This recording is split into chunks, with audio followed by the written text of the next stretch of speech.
In the mid-1970s, a revolution swept across Cambodia, promising a new beginning, a radical vision to rebuild the country into something pure and free from corruption. But what followed was a descent into horror. This is the story of Pol Pot's regime, a reign of terror that would leave a lasting scar on the soul of Cambodia. It was April 17, 1975, when the Khmer Rouge, led by a man named Pol Pot, marched into the capital city of Phnom Penh. People cheered, believing that the long years of war were finally over. But little did they know, this was the beginning of something far worse.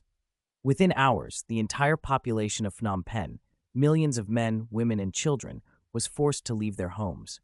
The Khmer Rouge soldiers, wearing black and armed with rifles, ordered everyone to march into the countryside, telling them it was only for a few days. But that was a lie. What was actually happening was the complete dismantling of Cambodian society.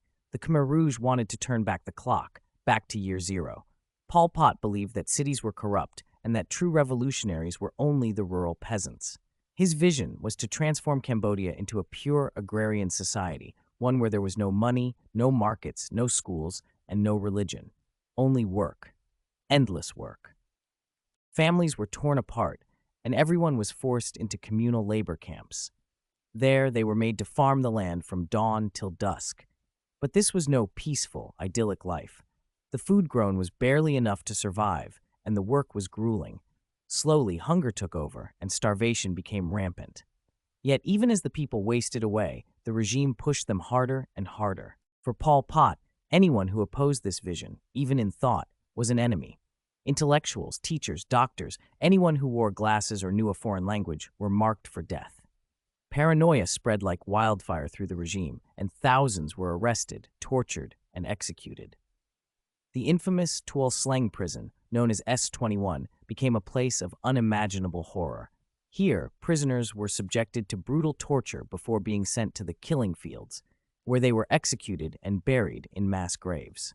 In less than 4 years, between 1.7 and 2 million people, about a quarter of Cambodia's population, perished. They died from starvation, overwork, disease, and execution. Entire families were wiped out. The world would later come to know these haunting landscapes as the killing fields. By late 1978, the regime's cruelty reached beyond Cambodia's borders.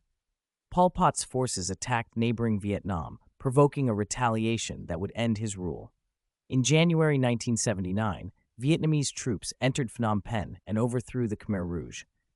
The nightmare of democratic Kampuchea was over, but the wounds it left behind would take generations to heal. Pol Pot himself fled into the jungle, continuing to lead a guerrilla insurgency for years. He would never face full justice for his crimes, dying in 1998 under mysterious circumstances. For many Cambodians, though, the memories of his regime will never fade. Today, Cambodia has rebuilt itself, but the shadows of Pol Pot's regime still linger. The killing fields remain, not just as a reminder of the past, but as a call to the world, to remember, to never forget, and to ensure that such horrors are never repeated. This is the legacy of Pol Pot, a lesson written in blood, in the fields, and in the hearts of those who survived.